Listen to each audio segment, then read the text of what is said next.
Welcome to Amigos IAS. So Swachh Bharat 2014 October 2వ తేదీన ప్రారంభమైన పథకం. సో ఈ పథకం వివిధ సామాజిక అంశాలపైన ఒక ప్రభావాన్ని చూపింది అని చెప్పి మనకు నేచర్ జనరల్ అనే పత్రిక శాస్త్రీయంగా విశ్లేషించి ఈ అంశాలను అందించింది. సో మనకు ఇది MCQs మల్టిపుల్ చాయిస్ ఎగ్జామినేషన్స్లో ఉపయోగపడుతుంది. ఎట్ ద సేమ్ టైం మనకు ఈ మెయిన్స్ ఎగ్జామినేషన్ ఎక్కడైతే డిస్క్రిప్టివ్ టైప్ ఉంటుందో అక్కడ సోషియో ఎకనామిక్ కండిషన్స్ డిస్క్రైబ్ చేసే దగ్గర లేదా పథకాల అమలుకు సంబంధించి ఎక్కడైతే అవసరమో అక్కడ కూడా వినియోగించుకోవచ్చు. లైక్ పథకాల అమలు తీరుతో ఏ విధంగా ప్రయోజనాలు ఉంటాయి, ఎందుకంటే పెద్ద ఎత్తున దేశంలో కొద్ది కాలం కిందట స్కీమ్స్ పైన చర్చలు జరిగినాయి. సో ఉచిత పథకాలు ఉండాలి అని, ఉండకూడదని చెప్పి, సామాజిక ఆర్థిక మార్పును తీసుకొచ్చే పథకాల ద్వారానే మేలు జరుగుతుందని చెప్పి ఎన్నెన్నో చర్చలు జరిగినాయి. ఇప్పుడు ఈ సామాజిక ఆర్థిక పరమైన మార్పును ఈ పథకం తీసుకొని వచ్చింది అని చెప్పి మనకు కొన్ని గణాంకాలతో ఈ జర్నల్ నేచర్ అనే పత్రిక ప్రచురించింది. సో వాటిని మనం ఇప్పుడు చూద్దాం. సో 2014 ఆగస్టు 15వ తేదీన స్వాతంత్ర దినోత్సవ మనకు స్పీచ్లో భాగంగా స్వచ్ఛ భారత్ పథకాన్ని అమలును భారత ప్రధానమంత్రి నరేంద్ర మోడీ ప్రకటించారు. 2019 నాటికి సాధించాలన్నది లక్ష్యం.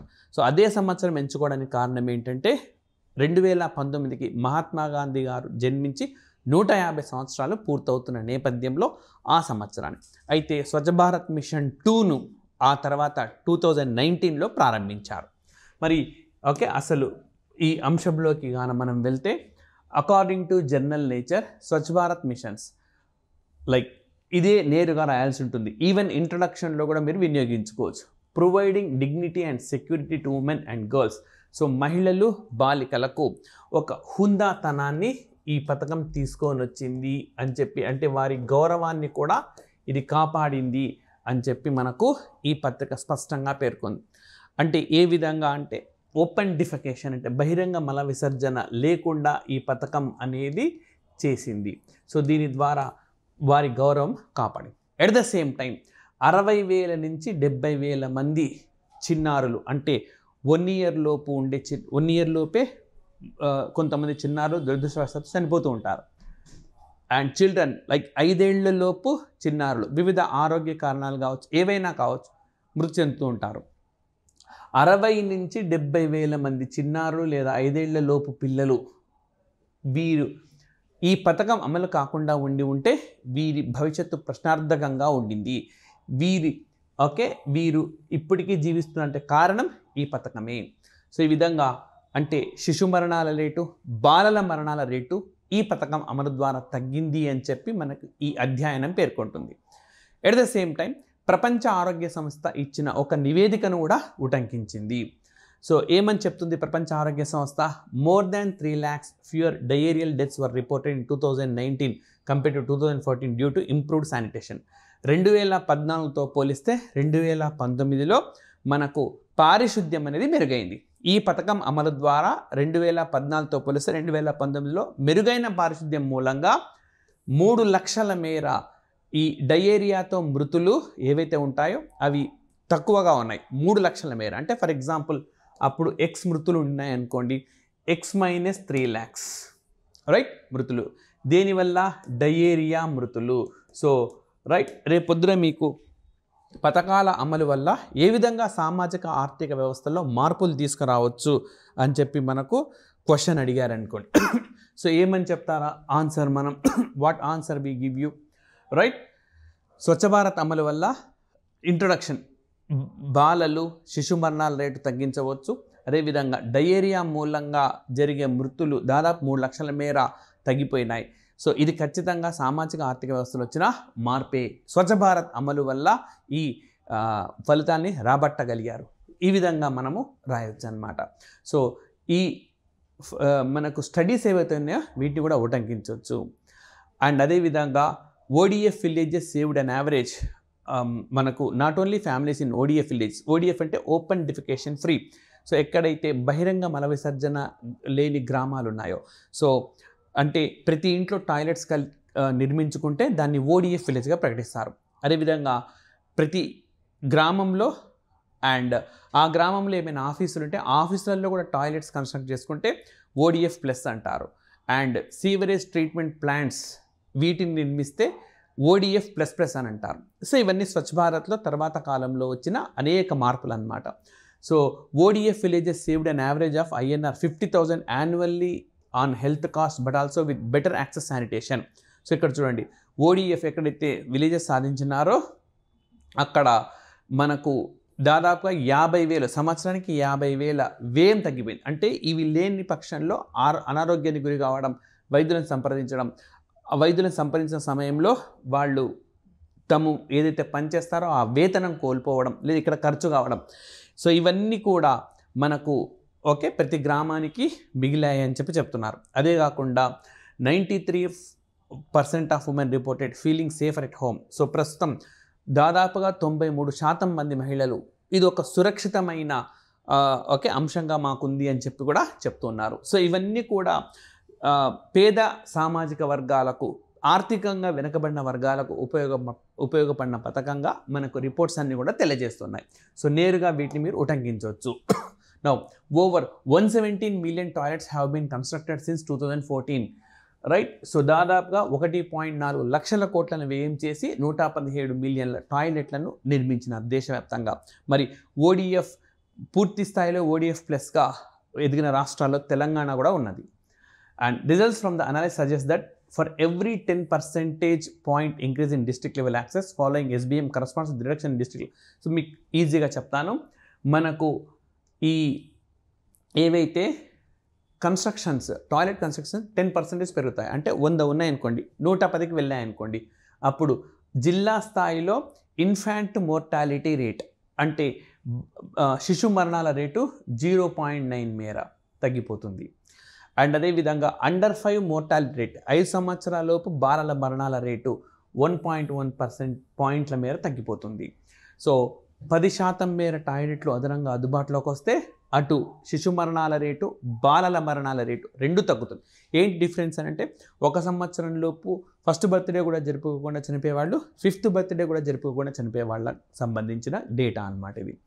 So the data reveal the district with over 30% toilet coverage under SBM expense reduction of 5.3 IMR. అదే 30% పెరిగిందనుకోండి, 5.3% infant mortality rate, 6.8% under 5 mortality rate, ఇవి తగ్గిపోతూ ఉంటాయి. సో ఈ విధంగా మనకు చాలా చాలా ప్రయోజనకరమైన పథకంగా దీన్ని చెప్పొచ్చు. మరి అబ్సల్యూట్ నంబర్స్ తీసుకుంటే కానీ 60,000 to 70,000 వరకు మనకు ఇది వస్తుంది. రైట్. సో ఈ విధంగా మనకి ఇవన్నీ అందుబాటులో ఉన్నాయి. మరి ఈ పథకం గురించిన ఎప్పుడు ప్రకటన వచ్చింది అని అంటే, సో ఆల్రెడీ నేను మీకు చెప్పినాను. ఈ ప్రకటన అన్నది మనకు 2014 ఆగస్ట్ 15న భారత ప్రధానమంత్రి నరేంద్ర మోడీ చేశారు. మరి ఈ స్వచ్ఛ భారత్కు ఏదైతే సింబల్ ఉన్నదో మనకు, ఆ సింబల్లో మనకు స్పెట్స్, మహాత్మా గాంధీ గారు యూజ్ చేసిన స్పెట్స్ని తీసుకున్నారనమాట. మహాత్మా గాంధీ గారు కూడా స్వచ్ఛతకు అత్యంత ప్రాధాన్యం ఇచ్చేవారు. సో 1901లో మనకు ఐఎన్సి సెషన్ ఎక్కడ నిర్వహించారంటే కోల్కత్తాలో నిర్వహించారు. ఈ సెషన్కు మహాత్మా గాంధీ గారు హాజరయ్యారు. మహాత్మా గాంధీ గారు హాజరైన మొదటి సెషన్గా మనం దీన్ని చెప్పుకోవచ్చు. ఐఎన్సి సమావేశానికి ఆయన తొలిసారి వచ్చారు. సో అక్కడ ఏదైతే వేదిక ఉన్నదో, వేదిక సమీపంలో బాగా చెత్త ఉంది. సో ఆయన చీపురు తీసుకొని దాని అంతా క్లీన్ చేశారు. సో అందుకే ఈ సంఘటనను ఉటంకిస్తూ స్వచ్ఛ భారత్ను ప్రారంభించారు. సో నిజం చెప్పాలి అని అంటే 2009లోనే నిర్మల్ భారత్ అనే ఒక పథకం మనకు స్టార్ట్ అయింది. సో దానికి కొంత మాడిఫికేషన్ రూపమే ఈ తాజా పథకంగా స్వచ్ఛ భారత్ రూపంలోకి తీసుకొని వచ్చి దాన్ని విజయవంతంగా అమలు చేస్తూ ఉన్నారని చెప్పుకోవచ్చు. మరి 1901లో మహాత్మా గాంధీ గారు అటెండ్ అయిన ఏ సెషన్ అయితే ఉందో ఆ సెషన్ గుర్తుగా ఈ పథకం, అందుకే ఈ మనకు లోగోలో వారి చిత్రం అనేది ఉంటుందన్నమాట. 100% ఓపెన్ డిఫెకేషన్ ఫ్రీ సాధించాలి అని చెప్పి, అంటే 100% మనకు బహిరంగ మల విసర్జన అనేది ఉండరాదు. And scientific solid waste management, so ఘన వ్యర్థాల నిర్వహణ శాస్త్రీయ పద్ధతిలో ఉండడం. అండ్ అదేవిధంగా వ్యక్తుల ప్రవర్తనలో మార్పు తీసుకురావడం, అంటే పరిసరాలను ప్రతి ఒక్కరు కూడా తమ పరిసరాలను పరిశుభ్రంగా ఉంచుకుంటే ఆటోమేటిక్గా స్వచ్ఛత అనేది మనకు లభిస్తుంది. సో మరి ఆ బిహేవియర్ను తీసుకురావడం కోసం జన్ ఆందోళన్ పీపుల్స్ మూమెంట్గా కన్వర్ట్ చేయాలి. సో లైక్ మనం అప్పుడప్పుడు చూస్తూ ఉంటాం, కొంతమంది పాందీని రోడ్డు మీద ఉమ్మిస్తూ ఉంటారు. దీనివల్ల ఓకే పరిసరాలు అనేవి ఒక వ్యక్తి అండ్ శుభ్రంగా ఉంచుకుంటే, ఇంట్లోని ప్రతి ఒక్కరు శుభ్రంగా ఉంచుకుంటే ఇల్లంతా పరిశుభ్రంగా ఉంటుంది. ప్రతి ఇల్లు అయితే ఆ గ్రామం, ప్రతి గ్రామం అయితే ఆ మండలం, ప్రతి మండలం అయితే జిల్లా, ప్రతి జిల్లా అయితే రాష్ట్రం, ప్రతి రాష్ట్రం అయితే దేశం. ఈ విధంగా స్వచ్ఛత వైపుగా మనం వెళ్ళవచ్చు, right. And Swachh Bharat is restructured version of Nirmal Bharat Abhiyan. So already మీకు చెప్పినాను, 2009లో మనకు నాటి ప్రభుత్వం నిర్మల్ భారత్ అభియాన్ను ప్రారంభించింది.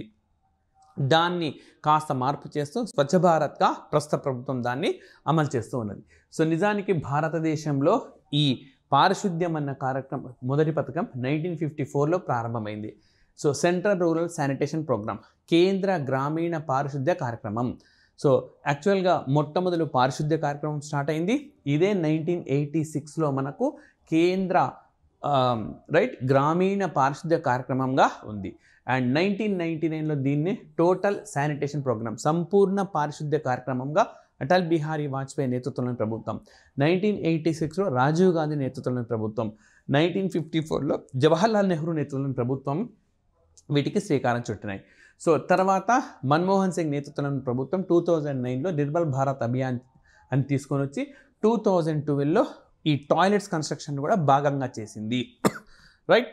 అండ్ 2014లో దీన్నే స్వచ్ఛ భారత్గా మార్చినారు. సో మనకి ఇక్కడ 1986 అనేది అత్యంత కీలకమైన, చాలా చట్టాలు వచ్చిన సంవత్సరం అది మనకు. సో పర్యావరణ పరిరక్షణ చట్టం వచ్చింది. సో అప్పుడు కూడా దీన్ని మనం దానిలో భాగంగా కూడా చూడొచ్చు దీన్ని మనం. అదేవిధంగా బాల కార్మిక నిషేధ చట్టం కూడా మనకు ఇదే సంవత్సరంలో వచ్చింది, రైట్. ఈ విధంగా స్వచ్ఛ భారత్ ఇప్పుడు మీరు భారతదేశంలో స్వచ్ఛతకు సంబంధించిన కార్యక్రమాల అమలును ప్రస్తావించండి లేదా స్వచ్ఛ భారత్ అమలును పరిశీలించండి అన్నారనుకోండి, డైరెక్ట్గా 2014 అక్టోబర్ 2వ తేదీన స్వచ్ఛ భారత్ ప్రారంభమైంది అని మీరు రాయకుండా, భారతదేశంలో పారిశుద్ధ్య కార్యక్రమాలు 1954 నుంచే పరిణామక్రమం చెందుతూ వచ్చినాయి. నాటి ప్రభుత్వం పారిశుద్ధ్య కార్యక్రమం ప్రారంభిస్తే దీన్నే 1986లో కేంద్ర గ్రామీణ పారిశుద్ధ్య కార్యక్రమం మార్చారు. 1999లో సంపూర్ణ పారిశుద్ధ్యంగా మార్చి 2009లో నిర్మల్ భారత్ అభియాన్గా తీసుకొచ్చారు. 2012లో టాయిలెట్ లేదా మరుగుదొడ్ల నిర్మాణానికి శ్రీకారం చుట్టారు. సో ఇదే 2014లో మనకు అక్టోబర్ 2వ తేదీన స్వచ్ఛ భారత్గా మారి నేటికి అమలవుతుంది. ఒక పరిణామ క్రమం అన్నమాట అది, రైట్. లేదా పథకాల వల్ల సామాజిక ఆర్థిక ప్రయోజనాలు ఉంటాయి వ్యాఖ్యానించండి అన్నారనుకోండి. సో బాలల శిశు మరణాల రేటు పెద్ద ఎత్తున తగ్గిందని స్వచ్ఛ భారత్ అభియాన్ పథకం అమలుతో వివిధ గణాంకాలు వెల్లడిస్తున్నాయి. మీకు ఆ గణాంకాలు గుర్తుకుంటే గణాంకాలు రాస్తే బెటర్, లేదు అంటే అట్లీస్ట్ ఈ వాక్యం అన్న రాయండి.